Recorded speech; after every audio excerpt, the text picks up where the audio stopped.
This is Money Talk Radio, AM 740 WSBR Boca Raton and WPOW HD3, Miami, Fort Lauderdale. Here's the latest from ABC News. I'm Dave Schreiber. NASA's newest robotic explorer is on its way to the moon. The LADEE spacecraft will look at the lunar atmosphere and dust.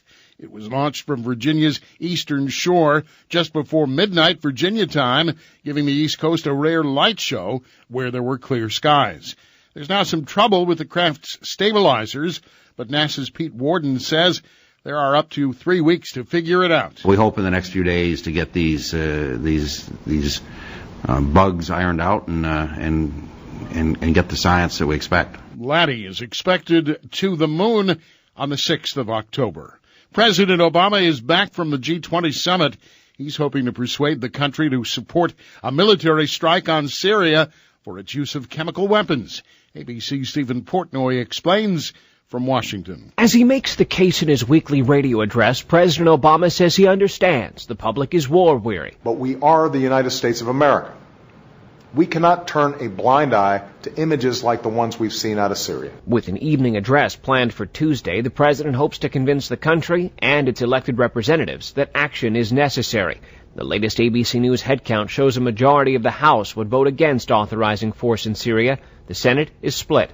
Stephen Portnoy, ABC News, Washington. Supreme Court Justice Ruth Bader Ginsburg says the evolution of same-sex marriage reflects the genius of the U.S. Constitution.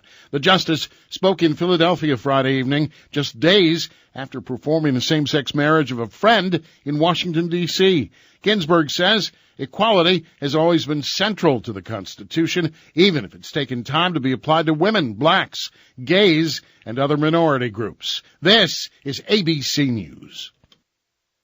Policies issued by American General Life Insurance Company, Houston, Texas. Not available in all states. For details, visit AIGdirect.com. So I knew it was important to have life insurance to protect our family, but I was putting it off. But then yesterday, a girlfriend of mine asked me, point blank, what would happen if you lost your husband? How would you pay the bills?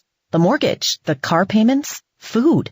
And that's when it really hit me, and I realized I needed to get us life insurance. Right now. So I called AIG Direct, and in less than 5 minutes, I had a quote. I was shocked at how affordable it is. Just $18 a month for $250,000 of term life coverage. I feel so much better knowing the kids and I are protected. And my husband was so happy I got the quote. Save up to 70% when you get term life insurance through AIG Direct. Call now for a free, no-obligation quote. It only takes 5 minutes, and you could save up to 70%. 1-800-322-1099. That's 1-800-322-1099. Call now. 1-800-322-1099. Sponsored program are strictly those of the host, guests, and callers, and not necessarily those of this station, its staff, management, or sponsors. Welcome to the wonderful world of wellness with Dr. Andy Mencia. This medical program heard from 7 to 7:30 each Saturday right here on WSBR 740 AM is brought to you by the Adult and Geriatric Center under the medical direction of geriatrician Dr. Andy Mencia.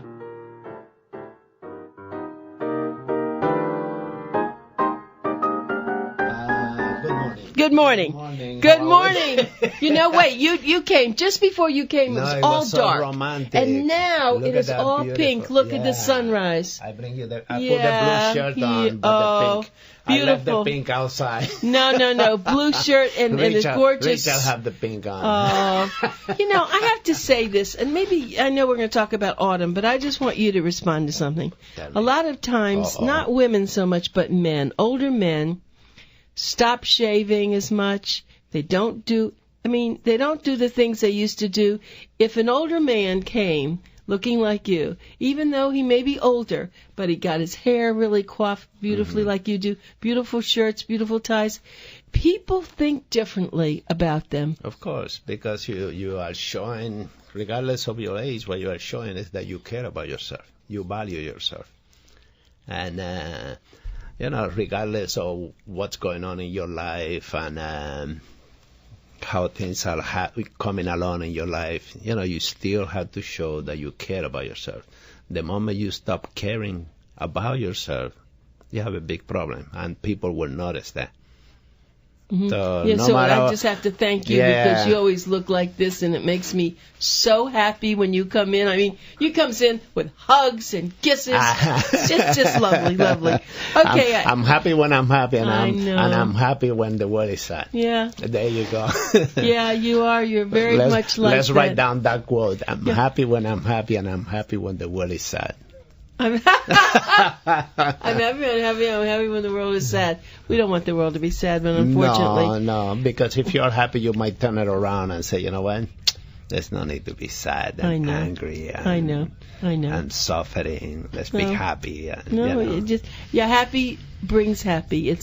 Absolutely. It's an attitude of all that. It's always attitude. Okay, let's talk about the autumn. Is it the autumn now, or is it the... We're getting there. September 20 is the official day, but in medicine, it depends what portion of prevention you're looking at to call it autumn. So let's say for allergy, autumn started in August because all the allergies start really taking off in August. So it depends where you're looking. Officially, September 20th, it will be the initiation of fall or autumn. Well, you always say something about when people now are starting to come back here to Florida. Mm-hmm.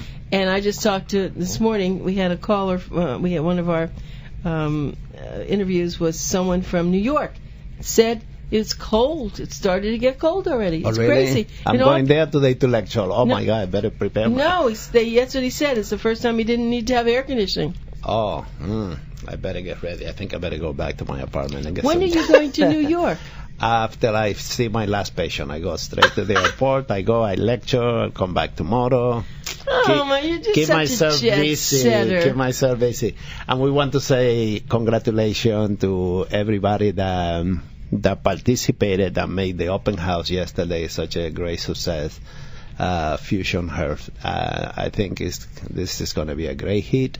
A lot of the people that listen to us on the radio and that come to us as patients, they came by. They were looking for you, so thank you for coming. I came later because, I had to wait for my office to close, and unfortunately, but those Fusion people Health. that left early know that, I want them to know that you did come by. Yes, I did come. We both went there. Fusion Health, very nice. So, okay, so now it's autumn, and it's going to get a little bit cooler. And what happens? Last week we say to Luisa from Russia, we say, thank you for listening. Hope you get here soon. So one of my patients from Germany say, you didn't mention me. Why you didn't mention me? I'm being your patient. So to Renata and her mom, all and your her people. Beautiful mom from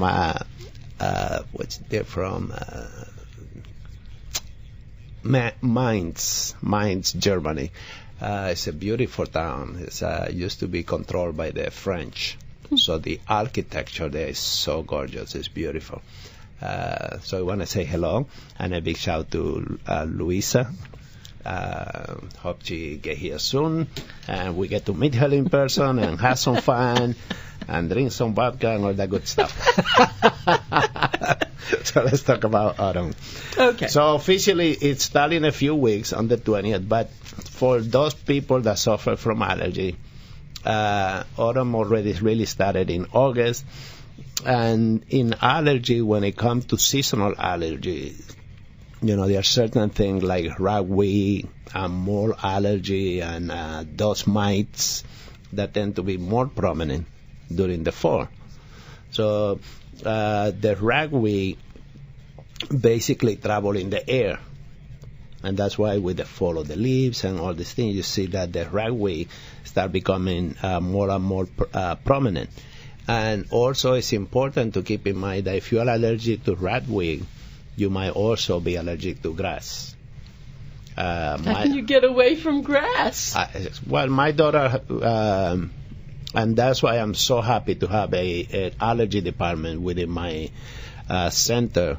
My daughter, she's now 13, and she used to suffer from allergy, especially with grass. She would her face would just get all swollen. And we did the allergy testing on her. We did the injections.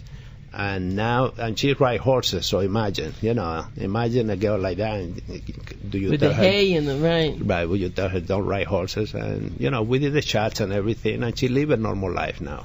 And she play with her friend, and she roll over on the grass, and she would do all kind of girly stuff with her friends, for a 13-year-old. So I think it's important for people to understand that, this allergy, we can fight it and live more of a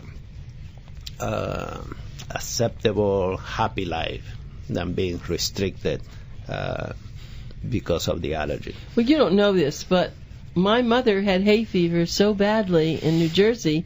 That's why we moved to Florida, because my mother would be, I guess she kept sneezing and her eyes, and she was a grown woman. Mm-hmm. But I guess, and when she came to Florida, she didn't have it anymore. Is that strange? It is strange, and I saw a patient this week, last week, because we prepared this for last week. I saw a patient last week that moved here from Jersey also, and he said, I've been here for 8 or 9 years, and he said, I was doing so perfect, I was fine, and then suddenly, now he started developing this allergy again, and he's more with his nose, so it's allergic rhinitis. And he said, I don't know what happened. And I said, well, did you move from your house? He said, yeah, we just moved like 8 months ago. We moved to a new house. Say, maybe there's something in the house or in the vicinity there that is probably provoking the allergy again. So let's do the testing. And he had not been tested for over 10 years, whatever.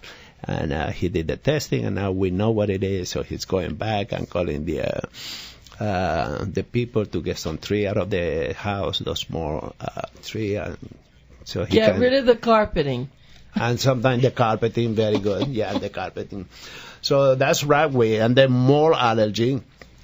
More, we know about more growing inside the house, but more can also grow outside the house. So when it rains, like this morning, there is drizzling a little bit, the leaves get wet, and more can then grow on the leaves, and then they can, be transmitted through the air. And if you walk close to those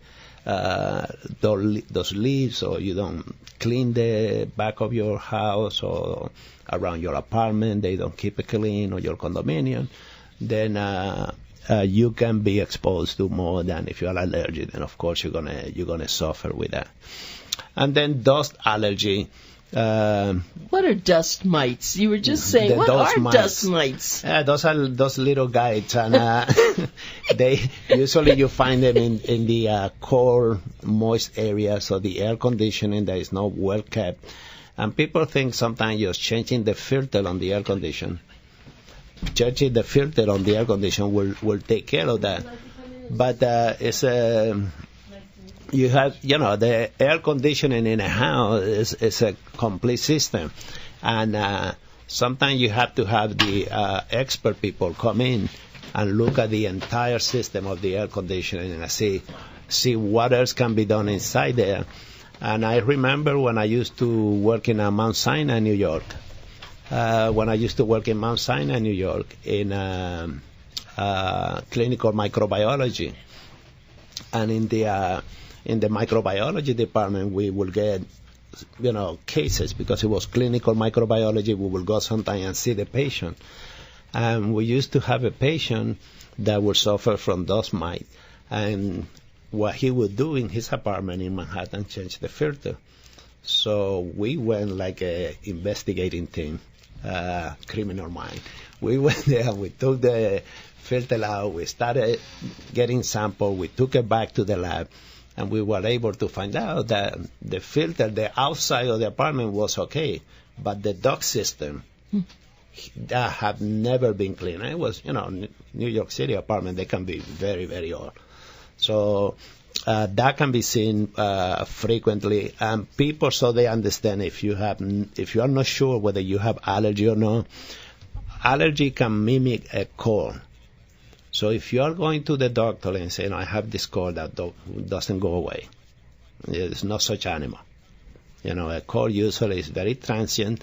You don't have to take medication for it. And your body, unless you have no immune system, impossible, your body will fight that, and you will get over the cold. So when you have that quote-unquote cold that does not go away, just keep coming back, think of allergy. And the symptoms are very similar. You get that runny nose, watery eye, the sneezing, the coughing, the itchy eyes, and the itchy nose.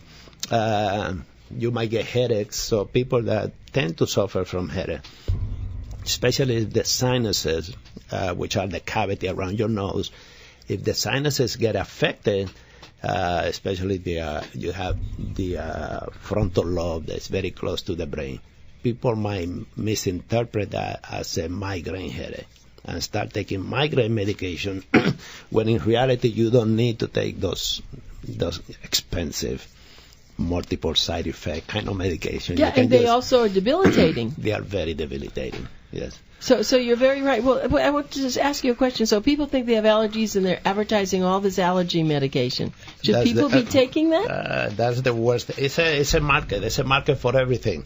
So you feel you have allergy. I say, do I go to a doctor and just going to tell me I have a cold? Let me just go to the pharmacy and start trying different allergy medication. No, you should not be taking that. Some of this allergy medication can interact with other pills. They cross what we call the blood-brain barrier. It's a barrier that tends to keep a lot of things away from the brain and leave it into the system, other systems like your lung and your heart and your kidney and your liver. But some of this medication, they do cross that barrier, especially they are what we call, they love fat. We call it lipophilic. And they will cross the blood-brain barrier. And then the person say, why am I so tired now? I don't have any energy. I can do nothing. So a lot of time it's just those chronic side effects of taking medication that might be doing harm to you. And we tend to go to a doctor and we don't talk about those things because they are over the counter. What does the doctor want to know about this thing? So we think.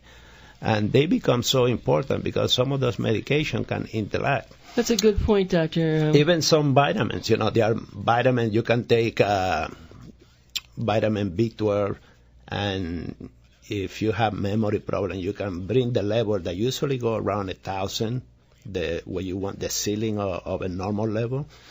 But as a geriatrician, we always keep in mind that those levels were tested on younger patients. And for an elderly person, I will bring the level over 1,000, sometimes close to 2,000. And if it's helping with the memory and if it's helping with the energy, I leave it there. Now, there are other vitamins, like vitamin A. If you overdo it, it can be harmful to you. So if you go to a doctor that don't want to hear about vitamin, you might be making a mistake by dealing with that doctor. Go to a doctor that will see both sides, that will see the holistic approach and the traditional approach and put it together. If you take CoQ10, CoQ10 get metabolized through the liver. So therefore, if you take CoQ10 and you happen to take any antidepressant or any sleeping aids, they can interact with each other, and you can get those harmful side effects from CoQ10. So it's important that, you can take over-the-counter medication. A good person to talk to if you don't want to see a doctor is at least your pharmacist. Now, pharmacists, just like when we talk about our dietitian, you have nutritionists, you have dietitian. In the field of pharmacy, you have different level of knowledge. You have a person behind the counter that can be just a secretary. You can have a person behind the counter that can be a tech. And you can have a person with a PhD that is a doctor in pharmacist. So be certain that you know who you're talking to, who you're getting advice from. Because if you have an allergy and you ask the secretary that is behind the counter, what kind of allergy? Oh, just go behind counter number 7A and you're going to find everything you need there. and you are on your own again, basically. Of course. So try to see who you're talking to and try to get information from somebody that is knowledgeable and know what they're talking about. So when someone comes into you as let's say a new patient and they fill out the forms, we all think that medication means prescription. So what you're saying, make a list of everything they take, whether it's vitamins any kind of medication, and we are talking about if you use a cream. Sometimes you have a cream that you put in your vagina, and that cream is a hormone that will work on the hormone and have certain side effects. It could be a cream that you put on your body. And if it's a cream that is medicated or have any kind of active ingredient like hormones or anything like that, testosterone, you want your doctor to know, because if you're taking testosterone, even if it's on a cream, I don't care if you want to use it as a shampoo. If you... That's the best one now. Oh my God! You never know what people do out there. You may just have invented something. Now you see how I keep my hair nice and neat. Wait. I have a story on testosterone. You have to know this. I have a friend. I have a friend. She was a friend, and she's dating this man, and of course they're making love and having a great time. But we have to get sex in. You always do every show. Okay, all right. Sex has to be someplace. So all of a sudden, she's a pretty healthy person, and she's starting to get palpitations. She's getting a lot of problems she's never had. And she's going to the doctor. She's going to everything. That's a good case. So he has testosterone that he's putting on his body. And she was getting to be able to keep up with it, right? Nice. All of a sudden, it's going to her, and it's causing all kinds of damage. So common. There you go. It is so common. It's amazing. Yeah, I put it on my hair. So I tell my girlfriend, please don't mess with my hair. Leave it out. Don't kiss my hair. No, but see, people don't realize that's what you're saying. You know, pretty when you strong. look, even the patient that I have prescribed testosterone to, I tell them before I write a script, even if they were taking it before they met me, I say, let me check your prostate level, the PSA. And I check the prostate, and then as they are taking this testosterone, in 3 months I recheck the PSA, in 6 months, and then at least every year or every 6 months, every half year, I will check the PSA. Why? Because testosterone can make the man prone to prostate cancer. Mm-hmm. So taking testosterone, if you go to a gym and they say, here, buy testosterone and put it on, without getting checked, it's playing Hawaiian roulette. No, Russian. Hawaiian roulette. Yeah. but why is testosterone President Obama is in Russia, so we better be nice. We don't want to make sure he makes it back. So you are bad. St. Petersburg. You're bad this morning. Why is testosterone so powerful? Well, it's what happens as we age if we become deficient. And that's why holistic medicine have taken such a strong hold. It had been proven over and over again that in men and women, as we grow older, not everybody, but some individuals will develop vitamin D deficiency. Some of us will develop lactose intolerance as we age. And we're talking aging from our 20s to our 40s. We don't have to be on our 80s. And the production of the supraadrenal gland, we can get adrenal insufficiency, weakness of the adrenal gland, we can get weakness of the male organs, and the hormones that are produced by those organs, they might decrease.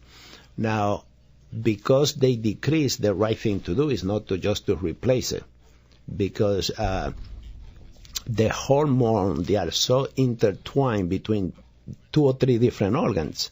For example, your thyroid is very intertwined with your brain. So the brain has a substance called thyroid stimulating hormone. It comes from the pituitary gland in your brain. So if you have a tumor in the brain that is blocking that portion of those cells, that group of cells that will produce this hormone, you will have a sluggish thyroid. But replacing the thyroid is not really the answer, because we have to first find out why your levels are going down. And as a geriatrician, I do not allow age to be blamed. because you can see this in a 40-year-old person, you can see it on a 103-year-old person. So it's not necessarily age-related, but just as we age, there's a tendency for some of those glands to produce less. Now, I have my own school of thought on that. And my school of thought is that in our society, we become too passive. We become lazy, we become passive, we don't want to be active. And I travel all over the world. And when I go to Europe, when I go to other countries, I see, people in their 70 and 80, they get on their bicycle and they go by in Germany by the Rhine River, and you see them riding their bicycle and they walking the dog and they call their friend and they get together and they go out for coffee. And we tend just to sit behind the TV and watch, the news, the 24-hour-a-day news, 24/7, and just sit there and become couch potato as we get older. And I think that's bad. You have to get up and you have to walk and, keep friends and be active. And lots of time by keeping your body active, those organs will continue to work on your behalf. The moment you just throw that towel, they start dying on you. They start just going to sleep. It's like the muscle. You take your arm and put it on a cast for a year and take that cast off, and you're going to have no muscle left there. Well, I'm going to go back to the sex talk for 1 second. Okay, let's talk about Viagra. No, but seriously, because male orgasms, it's not just, this is the problem. Story of my life. Wait a second. But the prostate, the reason that I think men have prostate problems, I'll put my gerontology hat on now, prostate problems is because they're not having orgasms. No, but that's true. And orgasm is a healthy thing. Absolutely. And women too. I don't know what's happening to women, but anyway, Same thing. Yeah, okay. Same thing. And so people tend to say, oh, well, it's just a sexual thing. It's a healthy thing. It's a healthy thing. So we have to encourage more orgasms. We have to encourage more orgasms. We should create this orgasm society. That's right. And we're going to have a meeting coming up, the annual Orgasm Society meeting of America. But they don't, seriously, they don't equate exactly. that with that's what's happening to the male prostate. Absolutely. Right? And, and I tell my patient, I have one of my patients, and she's so beautiful. She's 84, such a beautiful woman. She's so stoic. And I say, well, her husband passed away like 20 years ago. I say, well, what are you doing? She said, I just have some girl's friend. I say, well, no male friend? And she goes, no. Why? Well, because I don't know what my girl's friends are going to say if I start dating. I say, well, how do you feel? I'm a man, and I want you to talk to me as a man. How do you feel? Because to me, you are a beautiful woman. And she goes, really? I say, well, don't you look at your mirror, at yourself in the mirror every day? You're a beautiful woman. You should just go out. Find a friend, hold hand. Right. It's so rewarding to the soul. Yeah. And when the soul is happy, the body is pleased. Yeah. So there's nothing wrong with going out. People think, if I go out with somebody, I'm in my 80 or 90, do I have to make love to that person? It's not about love. It's about romanticism. Just being romantic, being, fulfilling that part of your soul that will bring so much good health to your body. So, yes, orgasm is good for you. No. That's okay. We'll get back. So, my daughters are not listening. That's okay. Well, but in Europe, this isn't a bad thing. See, Europe, no, exactly. See, it's so much more open, and we're so puritanical here, and it's so silly. But anyway, okay. I know you came to do. Flu. Okay, let's talk about the next flu thing shots. Before we go, we have the flu shot in the flu office. Shots. The flu. One of the patients that inspired today's topic, he said, Dr. Mencia, I think I'm allergic to the flu, so I don't think I should take it. I said, well, what kind of allergy do you have? He said, well, they gave me the flu shot. When they gave me the shot, I got so sick. I got fever. I called the doctor. They told me take Tylenol, and the whole night I won't forget that night. It was miserable. And I said, well, that's good. And he looked at me and said, what do you mean that's good? He said, yeah, that means you have a robust immune system that it was virgin to the flu. And the first time you got the shot, the immune system went crazy trying to produce antibody so that if you get exposed to the flu, you can fight it. And the first time we get exposed, right, he has kids. And I said, do you remember when you took your kids for immunization? How sometimes they will get sick? I said, oh, my wife used to do that. So, okay, when you go home, ask your wife. Because when the immune system is very